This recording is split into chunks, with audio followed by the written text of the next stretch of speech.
So we've come a long way from Will Smith eating spaghetti to a unbelievable text-to-video model called Sora by OpenAI. Just released, or just announced rather, yesterday.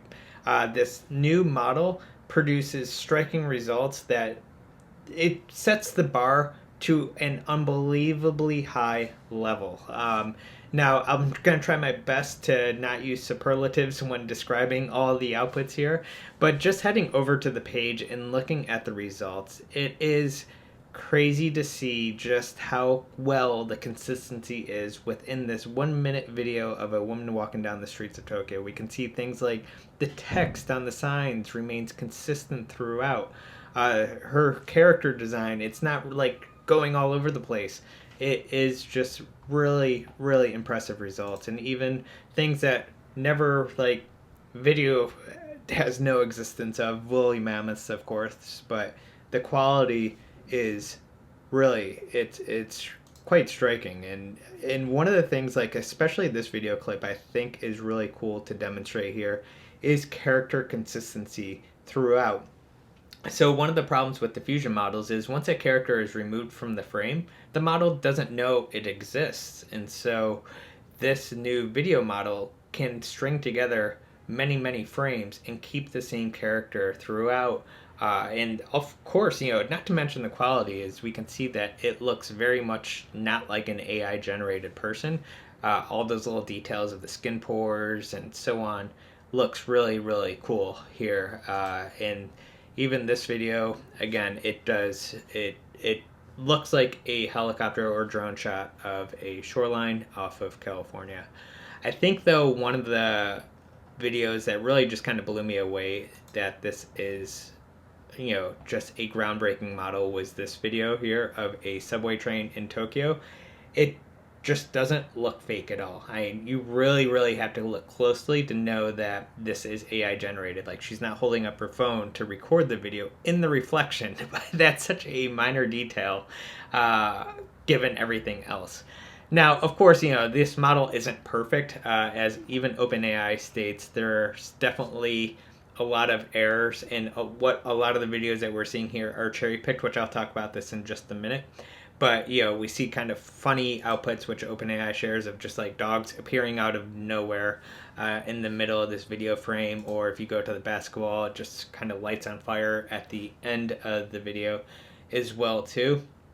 But, when actually checking what Sam Altman was talking about with this, and he was kind of like riffing on Twitter of just taking textual prompts from people and then just, sharing the outputs, we can see that it's not as perfect as the original landing pages, but it still is very capable model, and I'm not trying to downsize it in any way, shape, or form. But when looking at some of these outputs, you're like, oh, okay, it's still AI generated video, and it's not perfect, but it still is quite good. Like this drone race on Mars looks a little weird, if you will.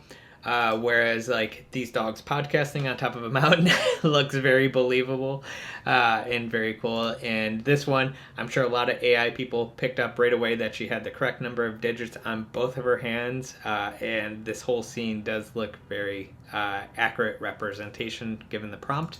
Whereas like this one's, getting animals on a bike and getting that composed correctly with a diffusion model is very tough. And to do that in video, I'm sure is a magnitude of order higher and more tough to do. But there is still definitely some wonkiness going on with the video outputs.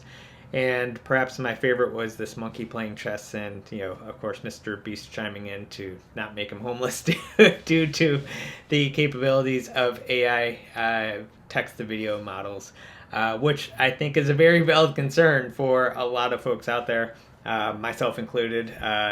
Just they're trying to create videos on YouTube here, and now here's another model that can quickly replace all the basically what I'm doing here at some point. Now, the other thing about Sora I didn't see really mentioned a lot from a lot of folks was a lot of information within this technical report. If you scroll down here, there's some really cool things that are going on that I thought was definitely worth sharing. So like one of the things is like framing and composition. So, they made sure that they trained it on full resolution videos, and we can see here that their framing, if it wasn't, you would have this off-centered subject within the video, whereas it looks a lot better whenever it's passed through this model. And then the other part of it too is uh, basically image to video. So you can provide it an image input and then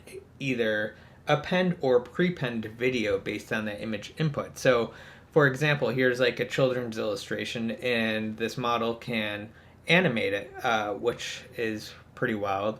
Or you can bring in text and then create a quick splash logo. Here's a video of a wave crashing in an ornate hall.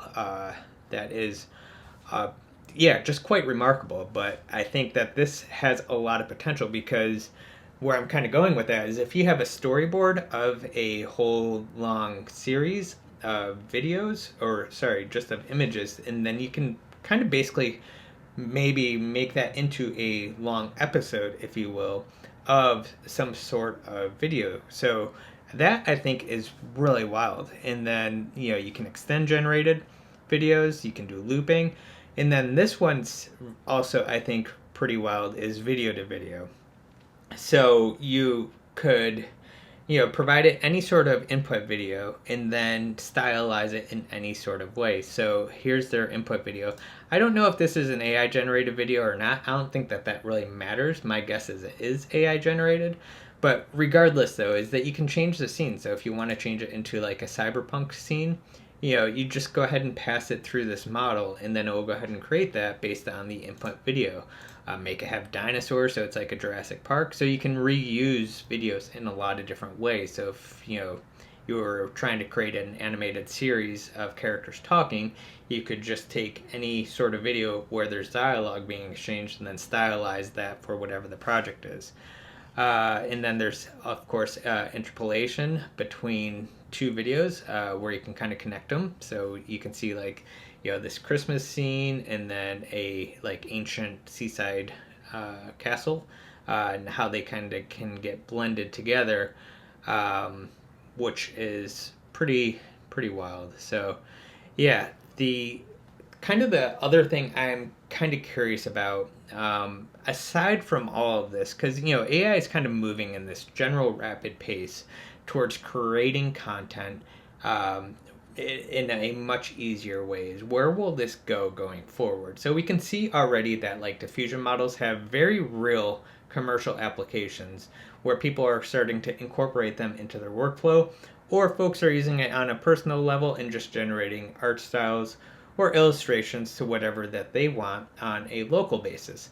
Now, with something like video, I'm really curious to see if this will start to replace services as a way of consuming media, whether it's YouTube, Netflix, just traditional TV, whatever it is. I could definitely see a world where like this model or models like it are, licensed out to like companies like HBO, and so you pay say $10, and then say give me another season of Game of Thrones, but in this instance, have Jon Snow do X, Y, and Z, and so on and so forth. And so we'll go ahead and take all that information and produce a brand new season for you. That, I think, is probably where we're headed. So it will be kind of cool to be able to create like personal media consumption in that regard. Now, whether or not this will ever see an open source variation of that, I mean, we have stable video diffusion, but it's so limited compared to what Sora is doing here. I don't know. It will be interesting to see, and I think the biggest bottleneck there not only is the cost for the training, which a company would have to open source it after investing so much money, but also too is if consumer hardware will ever be fast enough within the next 5 or 10 years of having strong enough GPUs to be able to basically generate video.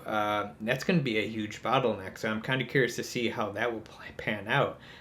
Perhaps there's going to be more services like Vast or whatever where you can kind of outsource all that GPU compute to someone else, but you kind of store all the prompts locally on your machine, whatever it might be. I don't know. It's exciting time, and I'm curious to see how it kind of develops over the next months, years. There's definitely a lot there. But I'm kind of curious what you guys think of this too. Let's have a talk about it today in the Discord channel. There's a link in the description. You can drop a line in the comments too if you prefer. But I think Discord's a little bit better for a one-on-one exchange. So kind of see what everyone's thinking and where this is going to take us going forward. But yeah, that's it with Sora. Definitely a lot to unpack there. Definitely check out the landing page and most importantly the technical report there and kind of see just what this model is capable of. But yeah, it's cool stuff, and I can't wait for OpenAI to release it to the general public to play with. So with that, I'll see you guys in the next one. Take care.